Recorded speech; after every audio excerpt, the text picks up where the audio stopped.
اللہ اللہ اللہ۔ السلام علیکم ورحمۃ اللہ وبرکاتہ۔ رب اشرح لی صدری ویسر لی امری واحلل عقدۃ من لسانی یفقہوا قولی۔ اعوذ باللہ من الشیطان الرجیم، بسم اللہ الرحمن الرحیم۔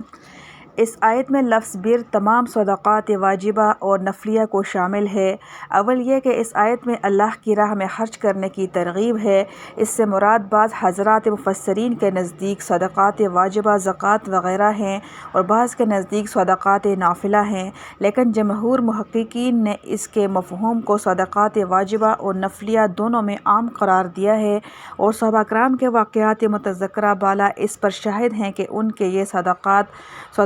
نفلیہ تھے۔ اس لیے مفہوم آیت کا یہ ہو گیا کہ اللہ کی راہ میں جو صدقہ بھی ادا کرو، خواہ زکوٰۃ فرض ہو یا کوئی نفلی صدقہ و خیرات، ان سب میں مکمل فضیلت اور ثواب جب ہے کہ اپنی محبوب اور پیاری چیز کو اللہ کی راہ میں خرچ کرو۔ یہ نہیں کہ صدقہ کو تاوان کی طرح سر سے ٹالنے کے لیے فالتو بیکار یا خراب چیزوں کا انتخاب کرو۔ قرآن کریم کی دوسری ایک آیت میں اس مضمون کو اور زیادہ واضح اس طرح بیان فرمایا گیا ہے: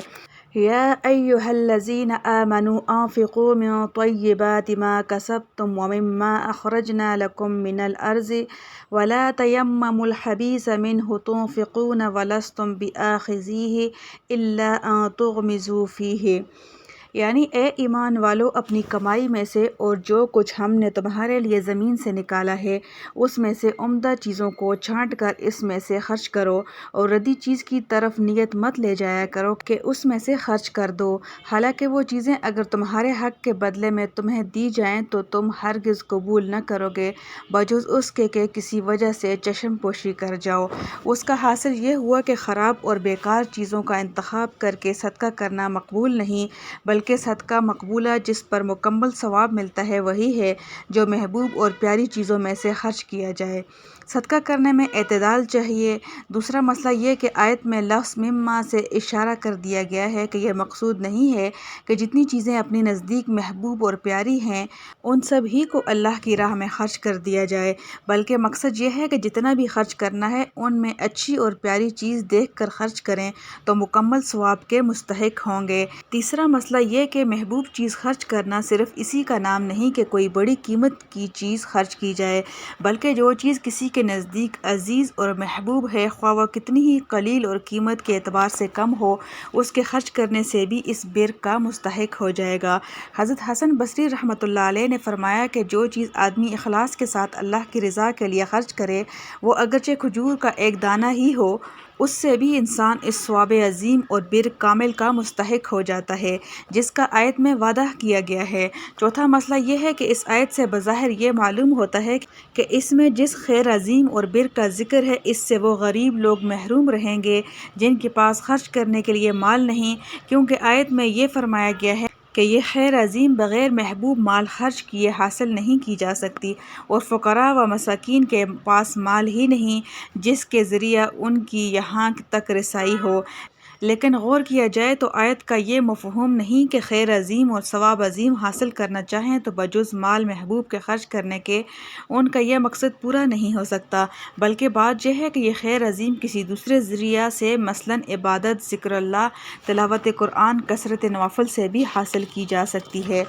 اس لیے فقراء و غرباء کو بھی یہ خیر عظیم دوسرے ذرائع سے حاصل ہو سکتی ہے، جیسا کہ بعض روایات حدیث میں صراحتاً بھی یہ مضمون آیا ہے۔ مال محبوب سے کیا مراد ہے؟ پانچواں مسئلہ یہ ہے کہ مال کے محبوب ہونے سے کیا مراد ہے؟ قرآن کی دوسری آیت سے معلوم ہوا کہ محبوب ہونے کا مطلب یہ ہے کہ وہ چیز اس کے کام میں آ رہی ہو اور اس کو اس چیز کی حاجت ہو، فالتو اور بیکار نہ ہو۔ قرآن کریم کا ارشاد ہے وَيُطْعِمُونَ الطَّعَامَ عَلَىٰ حُبِّهِ مسکینا، یعنی اللہ کے مقبول بندے وہ ہیں جو حاجت مندوں کو کھانا کھلاتے ہیں باوجود اس کے کہ اس کھانے کے خود ان کو بھی ضرورت ہے۔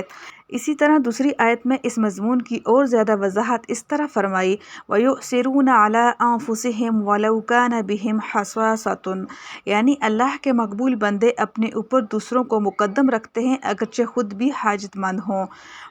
فالتو سامان اور حاجت سے ظاہر چیزیں اللہ کی راہ میں خرچ کرنا بھی ثواب سے خالی نہیں۔ چھٹا مسئلہ یہ ہے کہ آیت میں یہ بتلایا گیا ہے کہ خیر کامل اور ثواب عظیم اور صف ابرار میں داخلہ اس پر موقوف ہے کہ اپنی محبوب چیز اللہ کی راہ میں خرچ کریں، مگر اس سے یہ لازم نہیں آتا کہ ضرورت سے زائد فالتو مال خرچ کرنے والے کو کوئی ثواب ہی نہ ملے، بلکہ آیت کے آخر میں جو یہ ارشاد ہے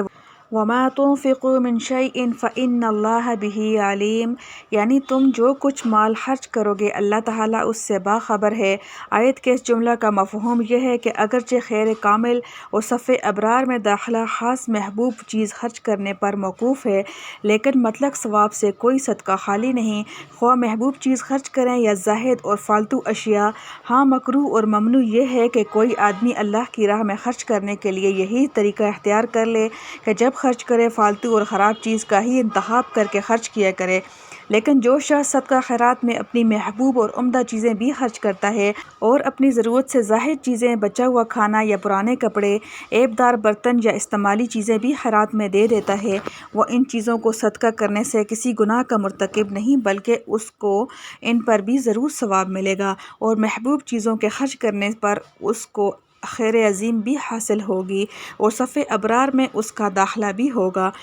آیت کے اس آخری جملہ میں یہ بھی بتلایا گیا ہے کہ آدمی جو کچھ خرچ کرتا ہے اس کی اصلی حقیقت اللہ پر روشن ہے کہ وہ اس کے نزدیک محبوب ہے یا نہیں، اور اخلاص کے ساتھ اللہ کی رضا کے لیے خرچ کر رہا ہے یا ریا و شہرت کے لیے۔ محض کسی کا زبانی دعویٰ اس کے لیے کافی نہیں کہ میں اپنی محبوب چیز کو اللہ کے لیے خرچ کر رہا ہوں، بلکہ علیم و خبیر جو دل کے پوشیدہ رازوں سے واقف ہے دیکھ رہا ہے کہ واقعہ میں اس کے لیے خرچ کا کیا درجہ ہے۔ الحمدللہ حمدا کثیرا طیبا مبارکا فیہ کما یحب ربنا ویرضی۔ ربنا ظلمنا انفسنا وان لم تغفر لنا وترحمنا لنکونن من الخاسرین۔ اللہم احسن عاقبتنا فی الامور کلها واجرنا من خزی الدنیا وعذاب الآخرہ۔